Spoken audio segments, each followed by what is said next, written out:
Hello, my dear friends and my dear students. In this class, we are going to learn future possessive sentences. आज हम future possessive sentences पढ़ने जा रहे हैं और उसका interrogative form सीखने जा रहे हैं. इससे पहले वाला वीडियो में हम लोग सीख चुके हैं future possessive का पॉजिटिव और नेगेटिव स्ट्रक्चर्स. अगर आप लोगों ने वो वीडियोस नहीं देखे हैं तो सामल्स इंग्लिश चैनल सर्च करके उस वीडियोस को देख सकते हैं. तो इसका इंटरोगेटिव स्ट्रक्चर जो होता है वो है विल और shall plus subject plus have plus noun phrase.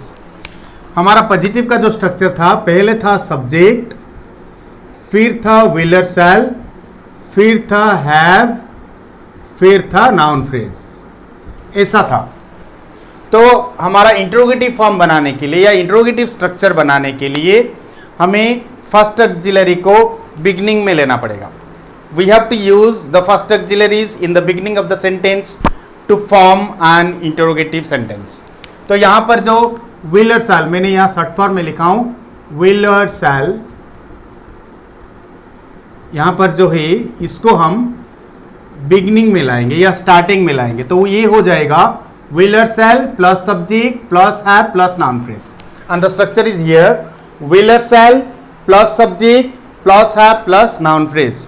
इस सेंटेंसेस को हम क्यों सीखेंगे? अगर हम किसी को पूछना चाहें कि आपके पास ये होगा क्या, मेरे पास ये होगा क्या, उनके पास ये होगा क्या, इस जैसे सेंटेंस को किसी को बताने के लिए हमें फ्यूचर पॉजिटिव का इंटरोगेटिव फॉर्म या इंटरोगेटिव स्ट्रक्चर सीखना जरूरी है. तो चलते हैं कुछ एग्जाम्पल्स की तरफ. एग्जाम्पल पहला है will you have a car.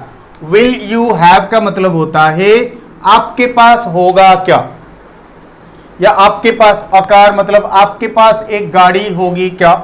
To गो जाने के लिए, देयर वहां जाने के लिए, वहां पर जाने के लिए आपके पास एक गाड़ी होगी क्या. Second one will he have उनके पास होगा क्या. गुड फ्रेंड्स अच्छे दोस्त एट द न्यू स्कूल नए स्कूल में उनके पास अच्छे दोस्त होंगे क्या. Third one shell I have मेरे पास होगा क्या. द हाईएस्ट मार्क मेरे पास होगा क्या या मेरा होगा क्या. The highest mark this time इस बार मेरा हाईएस्ट मार्क होगा क्या. शायद आप लोगों ने समझ गए होंगे ये जो फ्यूचर पॉजिटिव का इंटरोगेटिव स्ट्रक्चर है फ्यूचर पोजीशन के ऊपर सवाल पूछने के लिए या क्वेश्चंस बोलने के लिए. नेगेटिव इंटरोगेटिव जो होता है वो नेगेटिव क्वेश्चन करने के लिए, नहीं होगा क्या, मेरे पास नहीं होगा क्या, आपके पास नहीं होगा क्या, उनके पास नहीं होगा क्या. ऐसे सेंटेंसेस बोलने के लिए हमें फ्यूचर पॉजिटिव का नेगेटिव इंटरोगेटिव स्ट्रक्चर सीखना जरूरी है. जो वो स्ट्रक्चर है वांट और shan't plus subject plus have plus noun phrase. ये कैसे बना? हमारा रूल है कोई भी नेगेटिव इंटरोगेटिव स्ट्रक्चर बनाने के लिए इंटरोगेटिव स्ट्रक्चर का जो फर्स्ट ऑक्सिलरी होते हैं उसके साथ नॉट का शॉर्ट फॉर्म लगाना है. We have to use the short form of not with the first auxiliaries in the beginning of an interrogative structure. So यहाँ पर इंटरोगेटिव स्ट्रक्चर है विल और शैल, इसके साथ हमने नॉट लगा दिया जो कि शॉर्ट फॉर्म, नॉट का शॉर्ट फॉर्म लगा दिया. तो विल के साथ नॉट का शॉर्ट फॉर्म लगेगा तो वो हो जाएगा वांट, और शैल के साथ नॉट का शॉर्ट फॉर्म लगाया जाएगा तो वो हो जाएगा सेंट. तो वांट और सेंट बाकी सब सेम है, कोई बदलाव नहीं है यहाँ पर. वांट और shan't plus subject plus have plus noun phrase. Examples won't you have, मैंने यही वाला एग्जाम्पल को यहाँ पर कन्वर्ट किया हूँ नेगेटिव इंटरोगेटिव में. वोंट यू हैव का मतलब होता है आपके पास नहीं होगा क्या या आपका नहीं होगा क्या. Won't you have a car मतलब आपके पास एक गाड़ी नहीं होगी क्या. टू गो देयर वहां पर जाने के लिए आपके पास एक गाड़ी नहीं होगी क्या. Second one won't the boys have उन लड़कों का नहीं होगा क्या. अ नाइस फील्ड एक अच्छा फील्ड टू प्ले उन लड़कों का खेलने के लिए एक अच्छा फील्ड नहीं होगा क्या.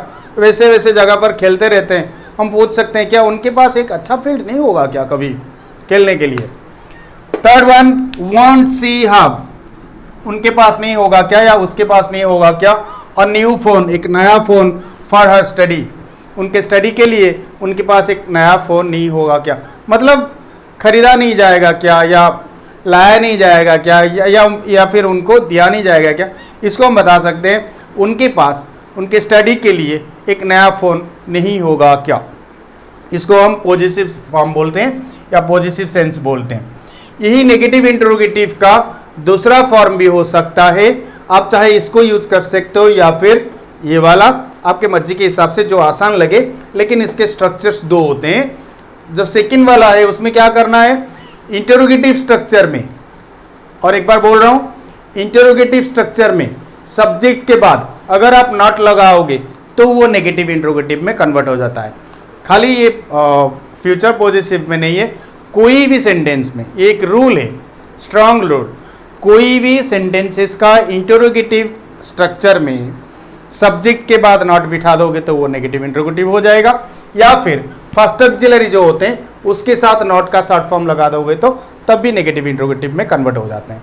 तो ये सेकंड वाला क्या होता है, विल और शैल, यहाँ पर है विल और शैल, फिर है सब्जेक्ट, फिर सब्जेक्ट, लेकिन यहाँ पर मैंने नॉट लगाया, खाली हैव है, यहाँ पर नॉट हैव।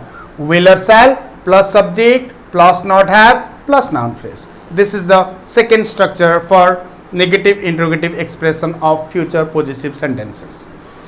एग्जाम्पल है will you not have a car, वही सेंटेंस को मैंने यहां पर कन्वर्ट किया, won't you have is equal to will you not have, आपके पास नहीं होगा क्या।